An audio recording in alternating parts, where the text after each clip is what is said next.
ലോകത്തിന് ക്രൈസ്തവ സഭകൾക്ക് ഒരു മേലധ്യക്ഷ ശുശ്രൂഷയുടെ അല്ലെങ്കിൽ സഭാ നേതൃത്വത്തിന്റെ ശുശ്രൂഷയിലൂടെ തനതായ ഒരു മാതൃക നൽകിയ ആളാണ്.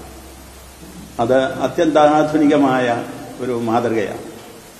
അതൊരു പദവി എന്നുള്ളതിനേക്കാളുപരി ഒരു ശുശ്രൂഷയായിട്ട് നിർവഹിച്ചവനാണ്. ആ ശുശ്രൂഷയിൽ അദ്ദേഹം പാവപ്പെട്ടവർക്കും അശരണർക്കും അഗതികൾക്കും അഭയാർത്ഥികൾക്കും വളരെയേറെ പ്രാധാന്യം കൊടുത്തിരുന്നുവെന്ന് നമുക്കറിയാം. സഭ ദരിദ്രയാണ്, സഭ ദരിദ്രർക്ക് വേണ്ടിയാണ് എന്ന് പറഞ്ഞാണ് തന്റെ പാപ്പാ ശുശ്രൂഷയുടെ ആദ്യകാലങ്ങളിൽ പരിശുദ്ധാവ് എപ്പോഴും സംസാരിച്ചിരുന്നത്. തെരഞ്ഞെടുക്കപ്പെട്ടപ്പോൾ തന്നെ സാവോ പോളോയിലെ കർദിനാൾ അദ്ദേഹത്തിന്റെ അടുത്തിരുന്നപ്പോൾ പറഞ്ഞു, തെരഞ്ഞെടുക്കപ്പെട്ട ആ പാപ്പായോട്, Francis, don't forget the poor, പാവങ്ങളെ വിസ്മരിക്കരുത് എന്ന്. ഫ്രാൻസിസ് അസീസിയുടെ പേര് പതിവിൽ കവിഞ്ഞ ഒരു വ്യത്യാസത്തോടുകൂടി എടുത്തുകൊണ്ട് പാപ്പ ആ ദാരിദ്ര്യത്തിന്റെയും ആ പ്രകൃതി സ്നേഹത്തിന്റെയും ആ സാഹോദര്യത്തിന്റെയും എല്ലാം ഒരു സന്ദേശം തന്റെ മോട്ടോയിൽ, തന്റെ ആപ്തവാക്യത്തിൽ തന്നെ ഉൾപ്പെടുത്തുകയായിരുന്നു. അത് പിന്നീട് അക്ഷരശ പാപ്പ അന്വർത്ഥമാക്കി എന്നുള്ളതാണ് നമുക്ക് മനസ്സിലാക്കാൻ സാധിക്കുന്ന വസ്തുത. അദ്ദേഹം ഈ ഏറ്റവും അവസാനം കൊടുത്ത ഊർബിയ തോർബി എന്ന ആ ആശീർവാദം, അത് ഈസ്റ്ററിന് കൊടുക്കുന്നതാണ്, ക്രിസ്മസിനും കൊടുക്കും. ആ ആശീർവാദ സമയത്ത് കൊടുത്ത സന്ദേശത്തിലും പറയുന്നത് ഗാസയിൽ വെടിനിർത്തൽ നടപ്പിലാക്കണം, ബന്ധികളെ വിട്ടയക്കണം എന്നാണ്. അപ്പോൾ എവിടെയും അത് ഒരു വ്യത്യാസവും കൂടാതെ താൻ സംസാരിക്കുന്ന ആരോടാണോ ആ ആളിന് അല്ലെങ്കിൽ ആ സമൂഹത്തിന് ആ രാജ്യത്തിന് ഇഷ്ടപ്പെട്ടതാണെങ്കിലും അല്ലെങ്കിലും ക്രിസ്തീയമായ ആദർശത്തിന്റെ അടിസ്ഥാനത്തിൽ സത്യത്തിന്റെയും നീതിയുടെയും സ്നേഹത്തിന്റെയും സാഹോദര്യത്തിന്റെയും ക്ഷമയുടെയും ദയയുടെയും ഒക്കെ അടിസ്ഥാനത്തിൽ അദ്ദേഹം സംസാരിക്കുമായിരുന്നു, ശക്തമായി സംസാരിക്കുമായിരുന്നു. അപ്പോഴങ്ങനെയുള്ള ഒരു സന്ദേശം പാപ്പായുടെ ജീവിതത്തിൽ നിന്ന് നമുക്ക് കിട്ടി. ഇതുപോലൊരു പാപ്പാ ശുശ്രൂഷയുടെ മാതൃക ഇതിനു മുമ്പ് നമ്മൾ കണ്ടിരുന്നില്ല. ഇനി വരുന്ന മാതൃകകളും വ്യത്യാസപ്പെട്ടിരിക്കുന്നു. ഓരോ കാലഘട്ടത്തിന് യോജിച്ച മാർപ്പാപ്പാമാരെയാണ് ദൈവം ലോകത്തിന് നൽകുന്നതെന്നാണ് ക്രൈസ്തവർ വിശ്വസിക്കുന്നത്, നമുക്ക് ബോധ്യപ്പെട്ടുകൊണ്ടിരിക്കുന്നത്. അതുകൊണ്ട് പാപ്പായുടെ ശുശ്രൂഷ, ഫ്രാൻസിസ് പാപ്പായുടെ ശുശ്രൂഷ ഈ ലോകത്തിന് നൽകിയ വലിയ ഒരു ദർശന വ്യത്യാസവും മാതൃകാ വ്യത്യാസവും നാം മനസ്സിലാക്കുകയാണ് ചെയ്യുന്നത്. എന്നെ സംബന്ധിച്ചിടത്തോളം 11 വർഷത്തോളം അദ്ദേഹത്തോടൊപ്പം പ്രവർത്തിക്കാൻ സാധിച്ചു. ഞാൻ മേജർ ആർച്ച് ബിഷപ്പായിട്ട് തെരഞ്ഞെടുക്കപ്പെട്ടതിന്റെ 1 കൊല്ലം കഴിഞ്ഞ ഉടനെ അദ്ദേഹം പാപ്പായായിട്ട് തെരഞ്ഞെടുക്കപ്പെട്ടു. എന്നെ കർദിനാളാക്കിയത് ബെനഡിക്ട് പാപ്പായാണെങ്കിലും ഞാൻ കർദിനാൾ എന്നുള്ള നിലയിലും അതുപോലെ തന്നെ മേജർ ആർച്ച് ബിഷപ്പ് എന്നുള്ള നിലയിലും പ്രവർത്തിച്ചത് ഈ ഫ്രാൻസിസ് പാപ്പായോടൊപ്പമാണ്. അപ്പോൾ അദ്ദേഹത്തിന്റെ ചിന്തകളെയും ഹൃദയത്തെയും തൊട്ടറിയുവാൻ എനിക്ക് സാധിച്ചിട്ടുണ്ട്. വലിയൊരു ജ്യോതിശാസ്ത്രജ്ഞനായിരുന്നു അദ്ദേഹം. ലോകത്തിലുള്ള എല്ലാവിധ വസ്തുക്കളെക്കുറിച്ചും അതുപോലെ തന്നെ യാഥാർത്ഥ്യങ്ങളെക്കുറിച്ചുമൊക്കെ അദ്ദേഹത്തിന് സ്വന്തമായ അറിവും വിലയിരുത്തലുകളും ഉണ്ടായിരുന്നു. അങ്ങനെയുള്ള ആ വിലയിരുത്തലുകളെയെല്ലാം അദ്ദേഹം ഹൃദയത്തിന്റെ ഭാഷയിലാണ് മനുഷ്യർക്ക് നൽകിക്കൊണ്ടിരുന്നത്.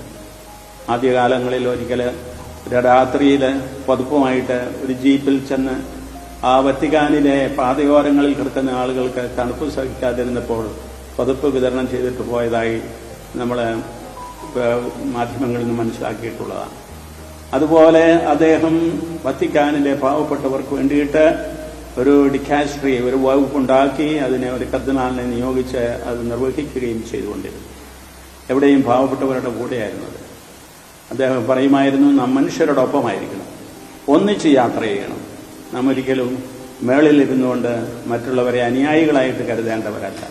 പിന്നെയോ ക്രിസ്തുവിന്റെ ആ നേതൃത്വത്തിൽ അവിടുന്ന് വിശ്വസിക്കുന്നവരെല്ലാവരും, അവിടുത്തോട് ആഭിമുഖ്യമുള്ള എല്ലാവരും ഒന്നിച്ച് യാത്ര ചെയ്യണം എന്നുള്ള ഒരു സന്ദേശമാണ് ഈ അടുത്ത അവസാനത്തെ സിനഡിലൊക്കെ അദ്ദേഹം വ്യക്തമാക്കിയത്. ഒന്നിച്ച് യാത്ര ചെയ്യുമ്പോൾ നാം എല്ലാവരും ഒന്നിച്ച് ചിന്തിക്കും, ഒന്നിച്ച് സംസാരിക്കും, ഒന്നിച്ച് പ്രവർത്തിക്കും. ആരും ആരുടെയും മേലല്ല. എല്ലാവരും സമന്മാരായ ശുശ്രൂഷകരാണ്.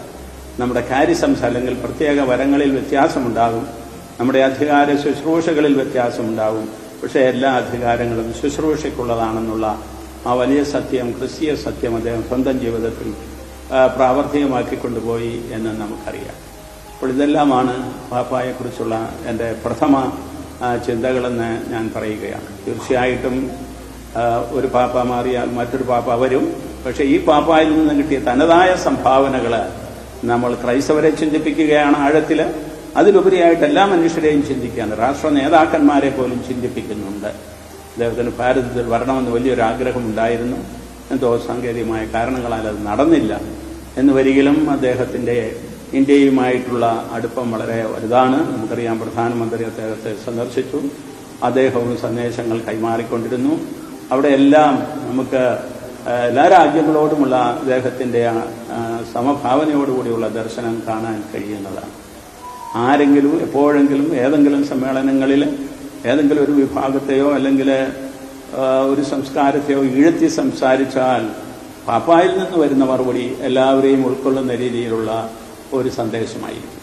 അപ്രകാരം പാപ്പ ലോക ഹൃദയത്തെ ആകർഷിച്ചു എന്ന് നമുക്കറിയാം.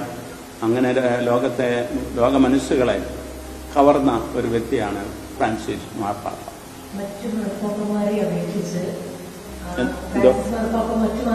അപേക്ഷിച്ച് കുറച്ചുകൂടി പുരോഗമന കാഴ്ചപ്പാടുകളല്ലേ പ്രസിദ്ധങ്ങളെല്ലാം? എനിക്ക് മനസ്സിലായി. പുരോഗമനപരമായിട്ടല്ലേ മാർപ്പാപ്പ ചിന്തിച്ചത്? എല്ലാ മാർപ്പാപ്പമാരും പുരോഗമനപരമായിട്ടാണ് പ്രവർത്തിച്ചിട്ടുള്ളത്.